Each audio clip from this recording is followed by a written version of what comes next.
రక్షణ సుదినం నేడే అనుకూల సమయం, ఇదే రక్షణ సుదినం నేడే అనుకూల సమయం. ఇంత గొప్ప రక్షణను నిర్లక్ష్యం చేయకు, ఇంత గొప్ప రక్షణను నిర్లక్ష్యం చేయకు, ఇదే రక్షణ సుదినం నేడే అనుకూల సమయం. ఇదిగో సుంకపు గుత్తదారుడు ధనవంతుడని జక్కయ్య అను పేరు గల ఒకడు యేసు ఎవరో చూడాలనుకున్నాడు. అన్యాయంగా డబ్బును విపరీతంగా సంపాదించేవారు, మోసం చేసేవారు. బహుశా ఈ సుంకరులతో ఎవరు ప్రేమగా మాట్లాడేవారు కాదు. ఇంకో మాట చెప్పనా, వీడు సుంకరి అని తిట్టేవారు కానీ అభినందించేవారు కాదు. యేసు జీవితాలు మారుస్తాడు, బ్రతుకులు మారుస్తాడు, పాపిని నీతిమంతునిగా తీరుస్తాడు అని విన్నాడు. కాబట్టి యేసు ఎవరో ఒకసారి నేను చూడాలి అనుకున్నాడు.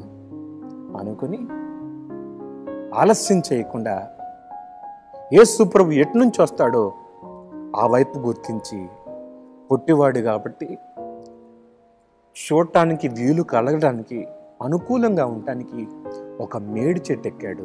అయితే యేసు నేరుగా జక్కయ్య ఏ చెట్టు ఎక్కాడో ఆ చెట్టు దగ్గరికి వచ్చాడు. జక్కయ్య త్వరగా దిగు, నేడు నేను నీ ఇంట ఉండవలసినదని అతనితో చెప్పగా, బహుశా అమాంతంగా దిగి ఉండొచ్చు. ఆ చెట్టు రాసుకుందేమో, పర్వాలేదు, యేసు నా ఇంటికి తీసుకెళ్తాను. ఎంత సంబరపడ్డాడు. యేసు ప్రభు ఆ ఇంట్లోకి వెళ్ళాడు. ఆ ఇంట్లో ఎక్కడ చూసినా అన్యాయపు సొమ్ము కనిపిస్తూనే ఉంది చుట్టూ తన గదిలో. యేసు ప్రభు ఆ ఇంటికి రాగానే జక్కయ్య యేసును చూస్తున్నాడు.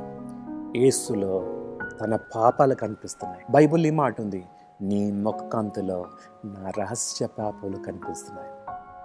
దేవుడు తన గ్రంథము ద్వారా, తన వాక్యపు వెలుగు ద్వారా మన పాపాన్ని బయట పెడతాడు. అలా పాపము బహుశా జక్కయ్య ఇంటి నిండా కనపడుతుందేమో. జక్కయ్యకి యేసు ప్రభు రాగానే వెంటనే ఆ పాపపు సొమ్ము విషయంలో ఒక ఉద్దేశానికి వచ్చాడు. ఆస్తిలో సగం బీదలకి ఇచ్చేస్తాను అన్నాడు.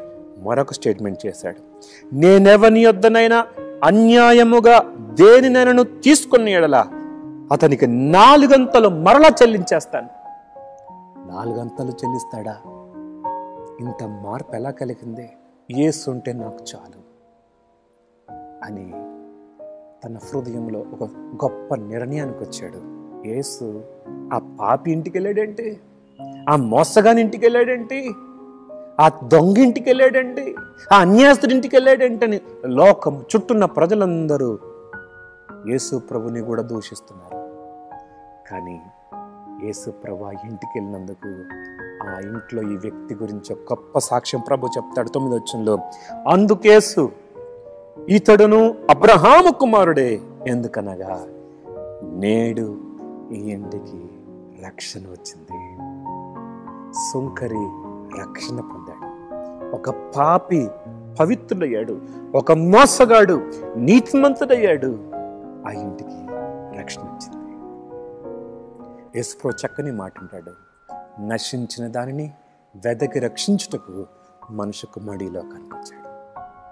యేసుప్రభు ఈ లోకానికి వచ్చిన ఉద్దేశం అదే, ఒక పాపిని నీతిమంతునిగా చేయటానికి. దాని కొరకు యేసుప్రభు పాపుల స్నేహితుడని పిలువబడ్డాడు, పర్వాలేదు. పాపులలో ఉన్నాడేంటి అని పిలువబడ్డాడు, పర్వాలేదు. అలా శిలువలో మరణించాడేంటి, పర్వాలేదు. అలా వస్త్రహీనుడిగా చేయబడ్డాడేంటి, పర్వాలేదు. నశించినది రక్షణ పొందాలి, అదే నాకు కావాలి. ఈరోజు పాపముతో ఉన్నావా సోదరుడా? దుర్మార్గపు జీవితంతో, మోసపూరితమైన జీవితంతో ఉన్నావా? ప్రభు దగ్గరికి రా. చీకటి జీవితాన్ని దేవుడు వెలిగించాలని ఆశపడుతున్నాడు. ప్రభు దగ్గరికి వస్తావా? తల వంచని ప్రార్థన చేసుకుందాం. మహోన్నతుడ విత్తబడిన మాటలు మా అందరి హృదయాలు నీరు కట్టి ఫలింపు చేయండి. పాపపూరితమైన లోకములో నువ్వు అడుగు పెట్టి పాపులను రక్షించడానికి వచ్చావని, పాపుల జీవితాలు మార్చడానికి వచ్చావని తెలియజేశావు.